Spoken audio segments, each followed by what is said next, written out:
Welcome back to The Explainer, everyone. I am so pumped you're here today because we're looking at something absolutely fascinating, the ripple effect.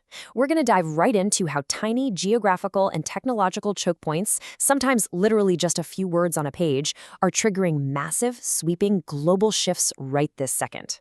If you love seeing how the giant puzzle pieces of our global system fit together, you are definitely in the right place. Okay, let's dive right into this. The sheer fragility of our global system was totally exposed today by the sudden collapse of a major ceasefire. Analytical reviews of this scuttled US-Iran agreement reveal something crazy. This explosion of regional violence didn't start with a weapon. It started with a pen. It all stems from a heavily disputed, poorly worded clause. To see how these global ripples connect, this explainer is broken down into 5 parts.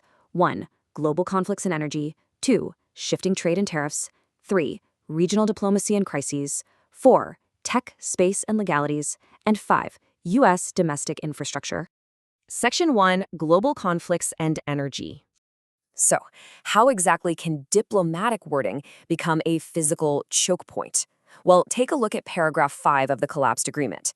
It perfectly illustrates the two completely opposing interpretations that broke the whole deal apart. Washington believed the text guaranteed unrestricted, mine-free passage right through the Strait of Hormuz. But Tehran? They interpreted those exact same words as allowing them absolute maritime oversight alongside Oman. That one little discrepancy literally just shut down one of the most vital shipping lanes on the entire planet. And here's the immediate fallout from that physical choke point. 1 million. Because of the closure and mining of the Strait of Hormuz, the International Energy Agency just dropped a really stark forecast. They project global oil demand is going to contract by 1 million barrels per day in 2026. To put that into perspective, this is a massive deal because it marks the very first annual drop in global oil demand we've seen since the pandemic peak back in 2020. That is huge. Meanwhile, tensions are actively flaring on the ground too. The IDF confirmed they neutralized a Hezbollah operative who was caught emerging from a hidden tunnel network in the Ali Tyre region. Ground fighting is really intensifying near the northern Israeli border in southern Lebanon right now, which just goes to show how a few disputed words on a page can instantly translate into serious ground-level conflict. Let's move to Section 2 and see how this builds: shifting trade and tariffs. You know, physical conflicts almost always breed economic protectionism, and nations right now are rapidly fortifying their economies. Bracing for a longer Middle East conflict, Beijing just enacted a preemptive helium export ban that is directly squeezing AI hardware supply chains all over the world. At the exact same time, the Trump administration escalated global trade friction with sweeping executive tariffs on commercial aircraft, jet engines, and technical parts entering the U.S. Oh, and ahead of the July 15 CETA enforcement, India just finalized some massive auto quotas and tariffs on British vehicle imports. Basically, everything is tightening up all at once. All right, shifting the pace a bit, Section 3, Regional Diplomacy and Crises. Stepping back from the macroeconomics for a second, we've got an urgent cluster of human crises unfolding today. In the Philippines, severe weather from Typhoon Bobby and seasonal monsoons triggered catastrophic mudslides, leaving 10 people dead in Sarangani province and 7 in Llano del Sur. Over in the Bahamas, a Flamingo Air Cessna 402 crashed right after takeoff, leaving 10 people dead with tragically no survivors. And in East Africa, tensions are flaring in Kenya, where a demonstrator was killed by police during protests demanding the removal of a U.S.-managed Ebola isolation facility.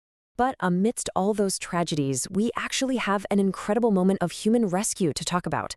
46. Nigerian President Bola Tinubu confirmed that a highly coordinated joint military and intelligence operation successfully rescued all 46 students and school personnel who were abducted back in May in Oyo State. Security forces neutralized several of the abductors and arrested 8 suspects, bringing every single captive safely back home. We're also seeing some really positive catalysts in regional diplomacy. Mali and Algeria have officially ended a bitter diplomatic freeze that actually started in early 2025 over a drone shootdown. Well, the ice has officially thawed. Algeria announced its ambassador is heading back to Mali, and both of these North African nations have officially reopened their airspaces to one another. It's just a solid reminder that even the most deeply entrenched disputes can absolutely be resolved. Pivoting toward the future, Section 4, Tech, Space, and Legalities.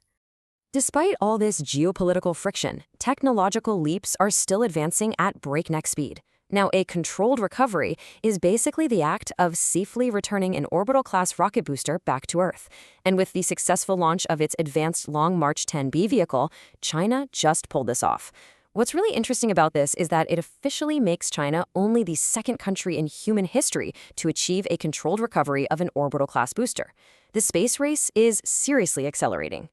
Back down on Earth, complex legal battles are completely reshaping the automotive landscape. The UK High Court in London just handed down a super nuanced ruling regarding alleged defeat devices in diesel cars built by Ford, Mercedes, Nissan, Renault, and Stellantis. The court actually tossed out the really broad, sweeping class action claims against these automakers. But they explicitly permitted the narrow, individual damage arguments to move forward to a secondary trial. It's a ruling that entirely fragments the legal battlefield. And in the tech sphere, battles over intellectual property are really heating up.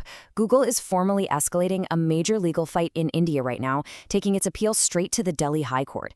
They're challenging a lower court's trademark infringement verdict that actually found Google guilty for simply allowing a brand's name to be bought and used as search keywords in its AdWords platform. So, the crucial point, bringing us back home, Section 5, U.S. domestic infrastructure. While we've been tracking global shipping lines and international courts, a completely unprecedented administrative shift just happened right here in the United States. The FAA has officially confirmed the renaming of Palm Beach's primary airport to the President Donald J. Trump International Airport. The familiar aviation identifier is actually shifting from PBI to DJT. The big takeaway here is the historical precedent. This marks the very first time in American history that a major U.S. airport has been renamed for an actively sitting commander-in-chief. It's a massive infrastructure shift happening in real time.